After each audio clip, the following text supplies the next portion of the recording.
ओम शांति। स्वयं भगवान हम सभी आत्माओं की सेवा में वर्तमान समय हाजिर हैं, क्योंकि हमारे सबसे प्रिय से प्रिय प्यारे प्यारे पिता हैं और जो सत्यता के सागर हैं। शिव बाबा हम बच्चों को वर्तमान समय कौड़ी से हीरे जैसा बनाने आए हैं। तो बाबा बहुत ही अपना कर्तव्य समझ करके हम बच्चों को, गिरे हुओं को ऊंचा उठाते हैं। उसके लिए बाबा हर प्रकार से हमारी चेकिंग भी करते हैं और हमें स्मृति दिलाते हैं और बार बार प्यार से हमें सांत्वना दे करके कहते हैं कि बच्चे कभी भी थकना नहीं, धीरज धर मनवा धीरज धर, तेरे सुख के घनेरे दिन आएंगे, तकदीर का सूरज चमकेगा, दुख के बादल छट जाएंगे। बाबा कहते हैं कि देखो बच्चे, पूर्व काल में अनाज को पीसते थे, हाथों से ही पीसते थे, चक्की चलाते थे तो रोटी बनती थी। अगर पीसेंगे नहीं तो खाना बनेगा नहीं। तो जानबूझ करके भी, ना चाहते भी चक्की पीसनी पड़ती थी, चाहे पसीना भी छूटे। इसी प्रकार पानी भी लाते थे तो कुएं में से पानी खींच करके रस्सी के द्वारा लाते थे और घर भी दूर होते थे, हर घर में तो कुआं होता नहीं था, तो भी पानी की पूर्ति के लिए पानी को लाते थे। इसी प्रकार से शिव बाबा कहते हैं, जैसे शरीर को चलाने के लिए आप भिन्न भिन्न प्रकार से थोड़ी सी मेहनत करके पूर्ति करते थे, ऐसे ही जन्म जन्म की प्राप्ति करने के लिए बच्चे थोड़ा सा मेहनत करो।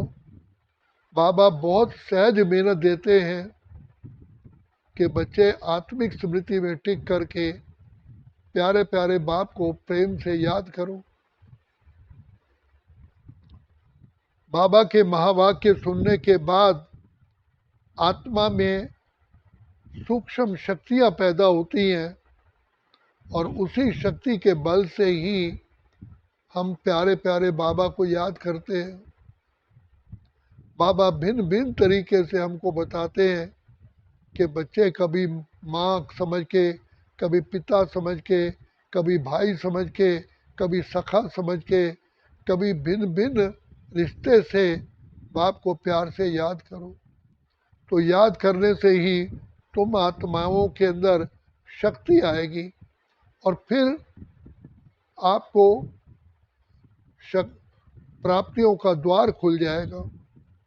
तो बाबा कहते हैं थोड़ा सा मेहनत करो, और जिसके लिए अमृत वेले कहते हैं कि एकांत का समय होता है और आप बाबा से मीठी मीठी बातें करो।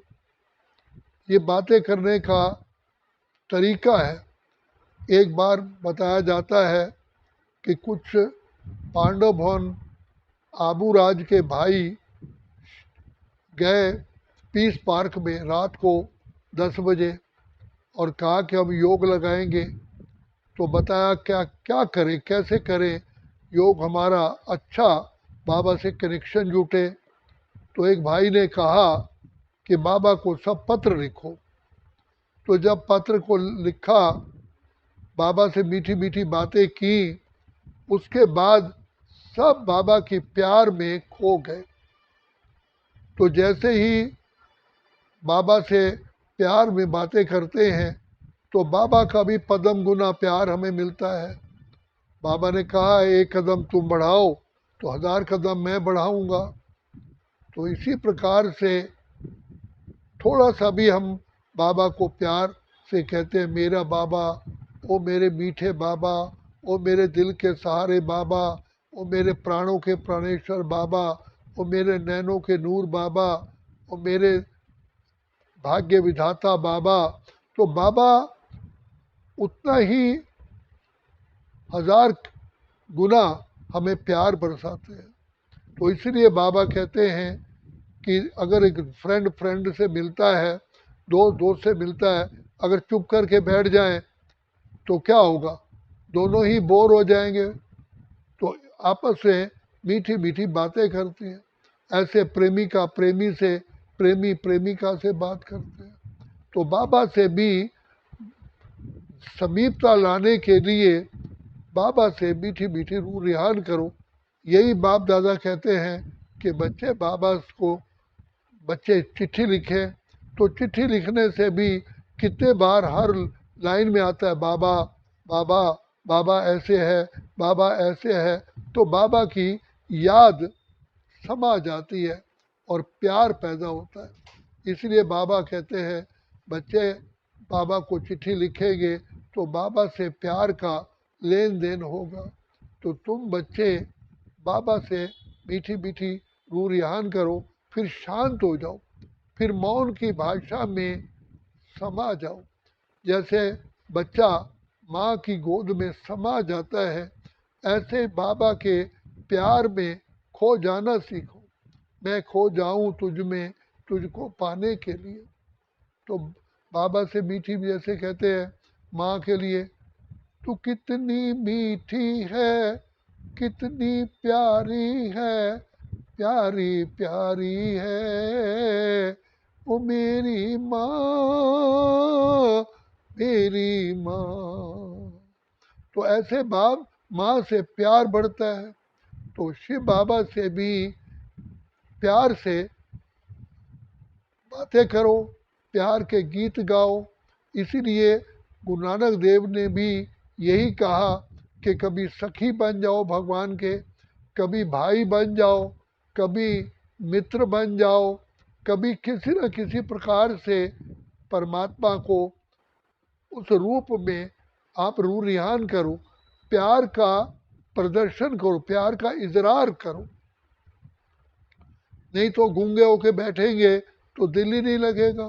तो बाबा हम बच्चों को इसलिए कहते हैं कि मन को भी बिजी रखने के लिए ज्ञान का बच्चे मनन चिंतन करो, कि सुदर्शन चक्रधारी बनो, कि भगवान ने, पिता परमात्मा ने हमें कैसी दुनिया में भेजा था जिसको हेवन, पैराडाइज, बैकुंठ, स्वर्ग, जन्नत कहते हैं।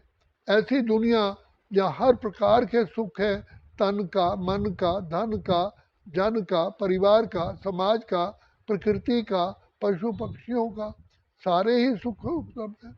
कभी बीमारी होती नहीं, वहाँ हॉस्पिटल नहीं, डॉक्टर नहीं, वहाँ कोई विकार नहीं, कोई लड़ाई झगड़े नहीं होते, कोई कोर्ट कचहरी नहीं, वकील नहीं, कोई वहाँ पर थाने नहीं, और वहाँ कोई जेल नहीं। तो बाबा कहते बच्चे मैं ऐसे सुख धाम में तुमको ले चलता हूँ जहाँ 2500 वर्ष तुम्हें कहीं सुई चुभने जैसा भी दर्द नहीं होता है, और सारी आयु तुम सुखी रहते हो, और बुढ़ापे का कोई नाम निशान नहीं होता। नहीं तो मनुष्य जवानी में तो दिन अच्छे बिता देता है, लेकिन बुढ़ापे में उसको अनेकों परेशानियां महसूस होती हैं।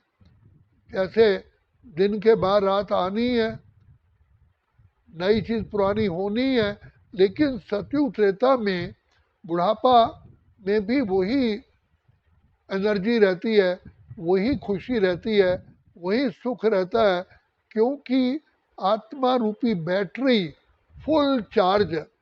तो बाबा कहते हैं उस चार्ज करने के लिए बच्चे यही थोड़ा सा समय है, इस समय पर बैटरी को फुल चार्ज करोगे, सारा कल्प तुम्हारी बैटरी फुल चार्ज रहेगी। अंत समय तक भी आप इस अपनी मानवीय जीवन से, मनुष्य जीवन से कभी दुखी होंगे नहीं।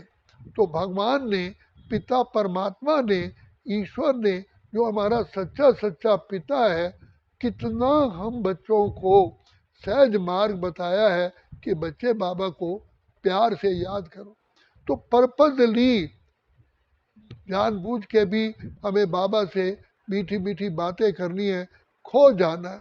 जैसे प्रेमी प्रेमिका एकांत में आपस में रू रिहान करते हैं, ऐसे ही शिव बाबा से रू रिहान करो।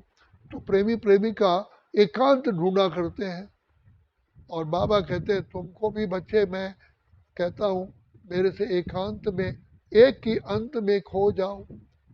बच्चे तुम बच्चों का कमाई का केवल अभी समय है, इसलिए बाबा हमें कहते हैं जिन जागा तिन पाया, अर्थात अपनी जागृति में रहो, बुद्धि को सदा कभी विस्मृति में न लाओ। स्मृति ही जागना है, विस्मृति ही सोना है। तो बाबा कहते हैं बच्चे तुम बाबा से मीठी मीठी बातें करो, स्वर्ग के सीन सीनियाँ अपने सामने लाओ, स्वर्ग के मनुष्य सामने लाओ, सोने की स्वर्ग की प्राप्तियाँ सामने लाओ।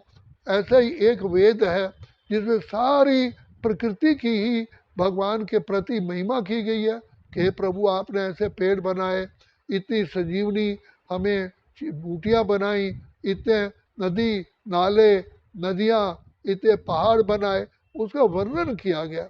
ऐसे ही हमें कितने बाबा सुख के साधन देते हैं।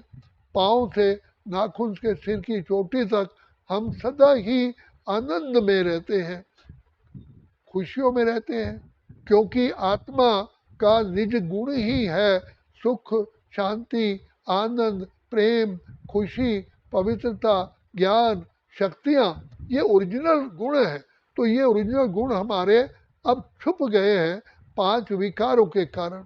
तो जब हम बाबा को याद करते हैं तो आत्मा पावन बनती है, तो ये गुण अपने आप ही प्रकट हो जाते हैं।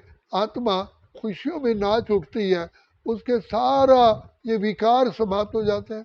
आज कोई बिना स्वार्थ के कोई बात ही नहीं करता, वह अपने आप ही अपने से रास करते रहते हैं, खेलते हैं, खुशियों में आते हैं। कोई किसी का स्वार्थ नहीं है।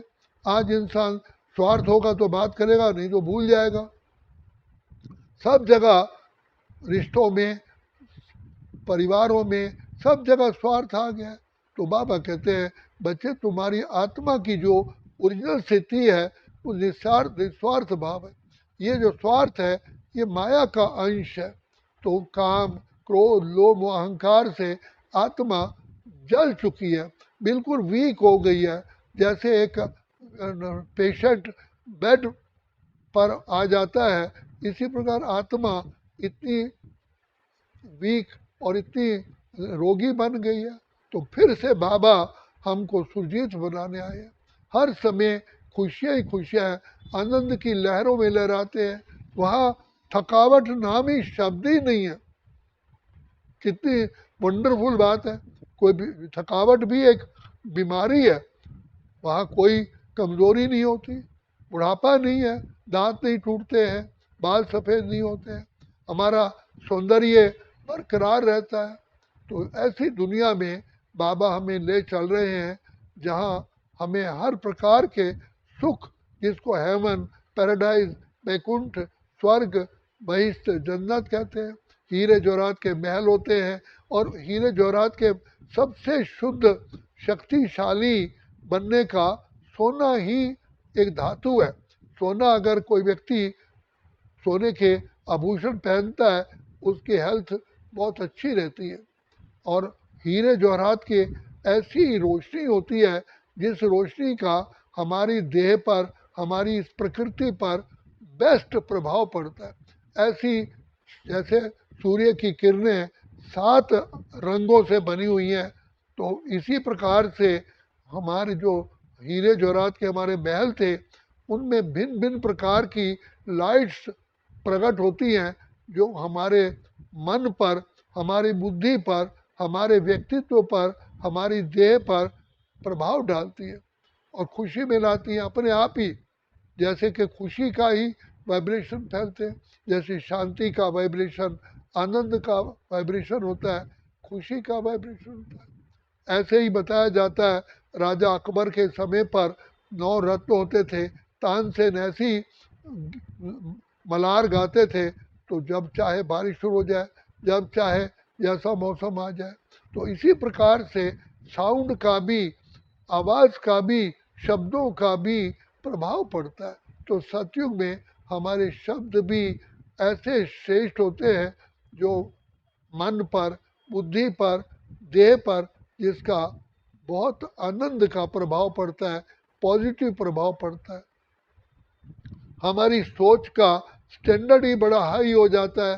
तो बाबा कहते हैं बच्चे वो स्टैंडर्ड जब फिर से प्रकट होगा, जब तुम आत्मिक स्थिति में आकर के बाबा को याद करोगे, इतनी अच्छी अच्छी अच्छी अच्छी बातें तुम्हारे से निकल के आएंगी जो आप खुद ही खुशियों में तभी का खुशियाँ ही खुशियाँ पाएं तेरे प्यार में बाबा, जन्नत हजार पाएं तेरे संसार में बाबा। तो हम भक्ति में भी कहते थे, मिलता है सच्चा सुख केवल भगवान तुम्हारे चरणों में, भगवान तुम्हारे चरणों में। तो वास्तव में शिव बाबा की याद में ही सारे सुख, सब आनंद, सब समाये हुए। मनुष्य आत्मा सदा संतुष्ट है क्योंकि सर्व प्राप्तियां है। आत्मा के निज गुण पूरे छलकते हैं। जैसे कपड़े का जो रंग है, हर एक रंग का अपना अपना कलर आत्मा को आकर्षित करता है। इसी प्रकार आत्मा के अंदर इतनी शक्तियाँ भरी हुई हैं, इतना सुख भरा हुआ है, इतनी खुशियाँ भरी हुई हैं जो बाहर से खुशियाँ पाने की जरूरत ही नहीं है। इसलिए बाबा कहते हैं बच्चे तुम आत्माएं शक्तियों का स्रोत हो। जैसे मैं ज्ञान का सागर हूँ, तुम भी ज्ञान, मास्टर ज्ञान सागर हो। ज्ञान का, प्रेम का, आनंद का, शांति का, सुख का, पवित्रता का, शक्तियों का, दया का मैं सागर हूँ। तुम मेरे बच्चे भी वही मेरे बाप समान हो। तो बाबा आए हैं हमारी वही शक्तियाँ फिर से उजागर करने के लिए। शक्तियाँ हैं लेकिन वो नष्ट हो चुकी है। तो इसलिए बाबा कहते हैं कि बच्चे हम लोगों ने प्राकृतिक साइंस में देखा हर चीज़ मैग्नेट है, लेकिन एक दो ऐसे मिलते हैं जो अपनी शक्ति को खुद ही खो देते हैं। तो जैसे एक मैग्नेट को एक लोहे के टुकड़े पर सेम डायरेक्शन में बार बार घुमाने से, नॉर्थ पोल एक तरफ होता है, साउथ पोल वो मैग्नेट बन जाता है। इसी प्रकार हमारे अंदर इतनी श्री बाबा की याद से इतनी पॉजिटिविटी आ जाती है, हम सदा के लिए ही आनंद की, शांति की, प्रेम की, सुख की लहरों में लहराते हैं। बाबा देता नहीं है, बाबा हमें अपनी शक्तियों को प्रकट करने का तरीका बताता है। जैसे दूध में मक्खन है, अब मक्खन निकालने का तरीका बताया जाता है, मक्खन से भी घी निकालने का भी तरीका होता है। इसी प्रकार से हम आत्माओं के अंदर जो छिपी हुई शक्तियां हैं, बाबा आकर के आसान से आसान तरीका बताता है। कहता है बच्चे देही अभिमानी बनो।